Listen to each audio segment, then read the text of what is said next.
What if there were simple, natural movements that could make you stronger, more mobile, and in better shape than most people? Would you try them?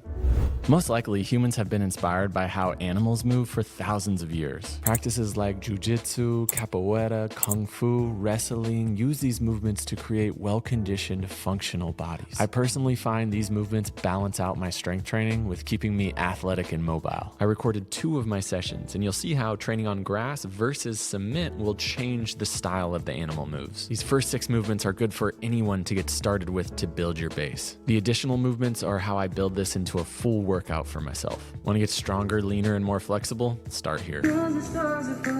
My favorite thing about the frog is its moving squat mobility training. Sit down into a low squat, reach the hands out in front of you, and then bring the feet back close to the hands again. This shifting of weight between your upper body and your lower body is really unique, and I think it helps connect your body through your core. On grass, I like to go faster and almost jump into my hands. While on a hard surface, I like to reverse and do the backwards frog. Now the shoulders and wrists get strengthened a ton in this movement, and over time, you'll feel yourself floating on your hands for a little bit longer. The cat crawl is simple, yet it's one that I do almost every day of the week. For me, this is the foundation of human movement because essentially it's a walking and running pattern done on all 4s. On cement, I focus on control and stability, being able to pause at any moment. On grass, I get a bit more animal style, letting my spine move naturally to facilitate fluid movement. And this one becomes fun when we slightly lift the hips and we move a bit quicker. While traveling backwards gives our body a nice different stimulus. I find pushing the ground away in this fashion really strengthens the serratus anterior muscle, which will have beneficial effects on shoulder health. The monkey strengthens our ability to push the ground away while using the deep squat, much like the frog. Yet on the monkey, I find a nice twisting stretch through my torso with each rep, and you can see my lat muscle lengthen as it reaches forward. I think stretching the fascia of our torso like this is highly underrated, and you could see to do this movement fluidly, you can't have stiffness in your body. If you haven't felt like an animal yet, this one will definitely start to make you feel that way. You can progress the monkey up by lifting the hips higher and eventually trying to catch in a handstand. The crab almost seems too easy, yet I've found so many people that are tight in the chest, shoulders, and wrists not able to do this movement. And that's one of the main reasons why I keep it in my routine, is because it gets you pushing the ground away behind your body into extension. This is great for opening the chest and the upper spine, as well as just general shoulder health. Now, the other reason is because the crab is the precursor to this movement, the crawl switch. And this movement's dope because you can do it in a small space. And if you have any intentions of getting into more animal flow types of movements, you're going to want to be strong in the crab. The bear is unique in that it's great for stretching the hamstrings as well as pushing the arms overhead. It's the exact same as the cat crawl with your hips lifted high and your knees straightened. For people with tight hamstrings and calves, I really like to have them go nice and slow and work on compressing that belly to thigh with each rep. This is another one that's great to do traveling backwards, as now you push the ground away in the opposite direction, and once again is very good for strengthening the serratus. Okay, quick pause to tell you my philosophy on why I think these movements are so good. So we have our strength training that's done to gain strength and build muscle in a specific range of motion. We have our flexibility work that's used to lengthen and improve a specific range of motion. And then we have our animal movements that seem to use the strength that we've gathered in the gym and apply our mobility to non-linear movements. Now, I love running, but what I've found over the years is if I build up a lot of volume running, my legs tighten up. Now, what I love about animal movements is if I take no breaks, I can still get my heart rate up and get a conditioning effect, but still feel very flexible and loose at the end of it. And in my full workout, I've been finding ways to combine crawling with running, and we'll get to that soon.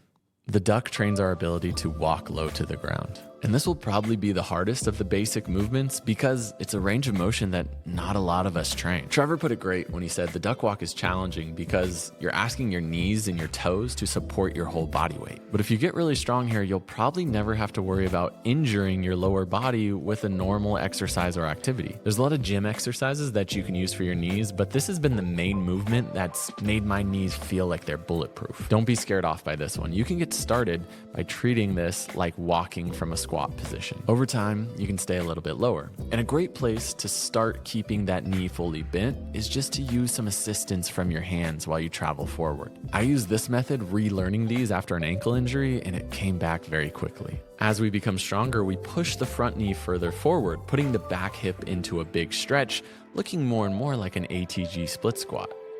These are the 6 movements that I would recommend for anyone wanting to get started with animal conditioning movements. If I'm doing this in the gym or on a hard surface, I like to go about 8 to 10 steps forward and back. If I'm on grass or a soft surface, I'll go 20 steps in one direction, and then I'll use that walk back as my rest period. These movements put stress on our smaller joints more than traditional exercises. Use finger push-ups to warm up and strengthen your wrists. Use wrist flexion rocks to stretch and strengthen your forearms. And use the bear squat to warm up and strengthen your toe extension and deep knee flexion. And if you can work to one leg on these, you'll be very prepped for the duck walk. I've used these first 6 basic movements for almost 10 years of my life. And in the rest of this video, I'm gonna show you the additional movements that I'll add in to make this into a complete workout for myself. Some of these become pretty challenging, and I wouldn't advise doing them before spending at least a few months with the basics. Crawl to sprint allows me to train some fast twitch explosiveness with my animal movements. I love the effects that both crawling and sprinting have on my body, so combining them is a no-brainer. I coil and compress my body to one side before committing to that leg for the sprint. Now, if I'm not on grass, I'll just take 1 to 2 powerful bounding steps out of the crawl.